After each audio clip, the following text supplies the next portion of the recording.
What's up guys, we're back in the kitchen and it's keto time. Because we're doing this keto challenge and we're doing it for 18 days, I thought I'd just do a bit of cooking just to give you an idea of roughly what we're eating. So I'm going to prepare a few meals that we can have over the next couple of days, and I'm also going to prepare some snacks. So let's get started. Okay, for this we're using chicken thighs. It's not like the calorie control, don't forget, it's keto, so we're not bothered about the skin and the bones and things like that in there. It's all good for us. There's 750 grams of that there. We're also going to combine a bit of rump steak in there as well. And not forgetting our greens, we've got a big head of broccoli there that we're going to cook up to go with this. And then we'll add our sauces to that afterwards. So let's get started. We have our chicken dish here. I'm going to lay out our chicken in here. 2 cloves of garlic. Now, we're not going to thinly slice this, I'm just going to cut it off into chunks. Spread that around, ideally into the little gaps, because that's where the juices will end up going and the fat from the chicken. Over the top of that, we're just going to put a touch of basil. I'd usually put a bit of rosemary and thyme, but we've none of that in at the moment, so we're literally trying to use what we've got here. So that's our chicken prepared, and all we're going to do is pop that in the oven at 180 degrees. For about 20 to 30 minutes. To add to that, we're having our British rump steak. Now, it's quite a good cut of meat there. We don't really need to trim this fat off, because again, with the ketogenic diet, then bits of fat's really good. And the key for steak for me is not to overcook it as well, because as you cook it, you lose the amount of creatine in it. So what we're going to do is we're going to cut this into strips. We've got our stone copper pan, which has held out alright, but not as good as I'd liked it to have done. I did do a review on this pan. The review was after using it for several weeks. Several months down the line, it does take some wear and tear, but it cleans up quite well. The non-stick seems to have gone. It's nowhere near as slippy as it was for like eggs and things like that, but it still cooks well and it's stayed a lot sturdier than most frying pans I've had, because I really do use it a lot.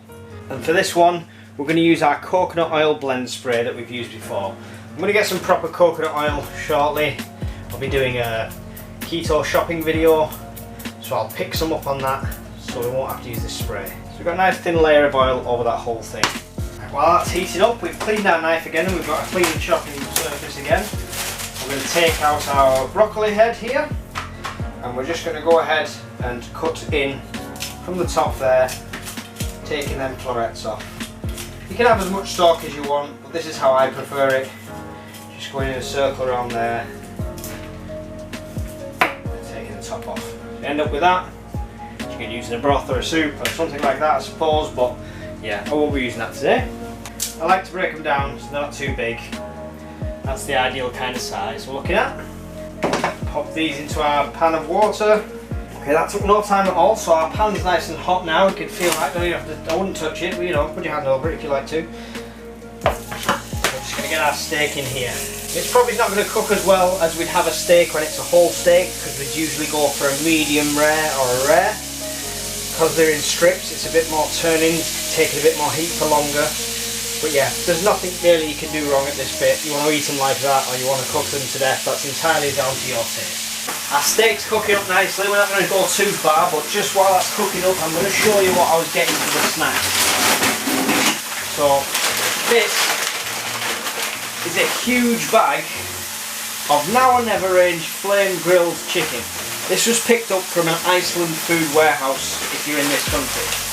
Now, I think it was £8 for the bag, but you get 2.5 kilos of chicken, and the chicken is really good quality. And you don't have to cook it for long, and it's absolutely superb. I'll show you what we're going to be doing with that in a minute. Always good to get your tubs laid out here ready first. All these are nice, freshly rinsed. We've got our lid to go with it. Don't put your hand in the frying pan like me, I've got used to it over the years. I would highly recommend getting some better tools than I've got. Once these are at a stage where you think they're ready, we just simply turn off our heat, take them away from our heat, and we can just let them cool down as they are. Just waiting on our broccoli and our chicken, and then we'll come back ready to box all this up. Right, so that's everything cooled down, so we're going to take each one of these out carefully, pop it into the box, not taking them big chunks of garlic.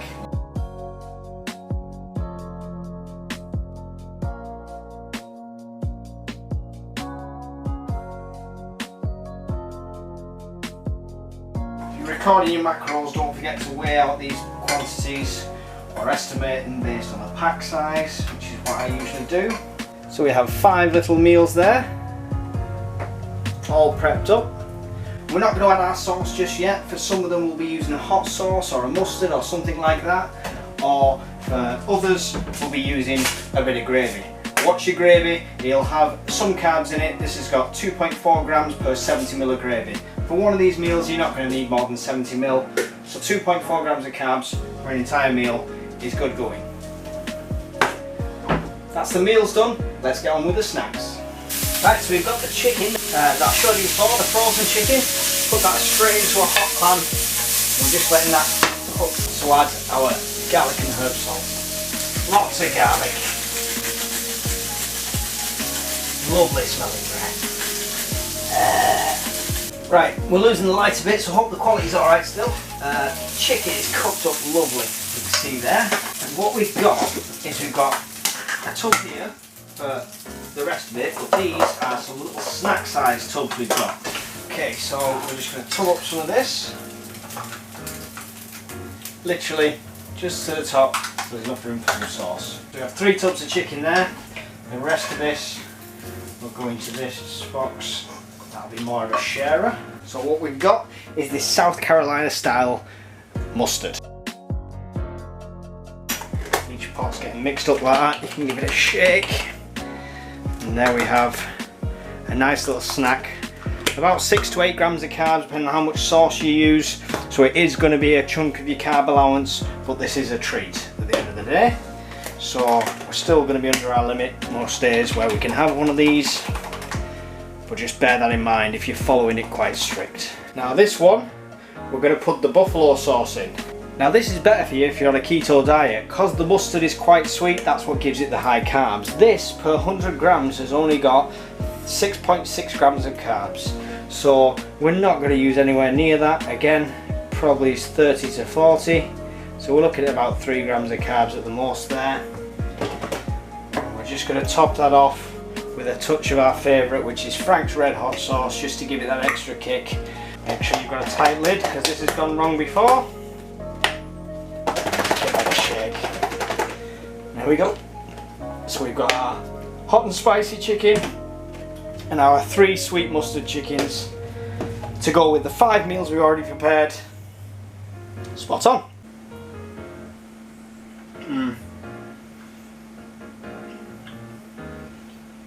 It's so sweet.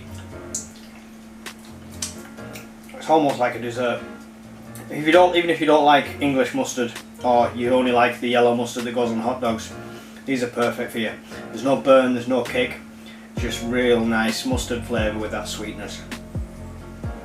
That's it, it's not a full week's meals, it's not going to be something we're eating every single day, but it's just going in our fridge to add to them times where we can't cook fresh. We'll use them meals up, we'll put them all in the fridge. If I'd make more, some would go in the freezer. If you freeze them, make sure you let them thaw out overnight. And cook them for 2 to 3 minutes, making sure you're turning that chicken in between. You can warm up the chicken we've just made as the snacks. I don't mind eating them cold, they're nice cold as well. So you can do either with that, that's entirely up to you. Thanks for watching guys. Stay tuned to the channel for more content. Let me know what you think in the comments below. And always don't forget to like and subscribe. See you again soon. Bye.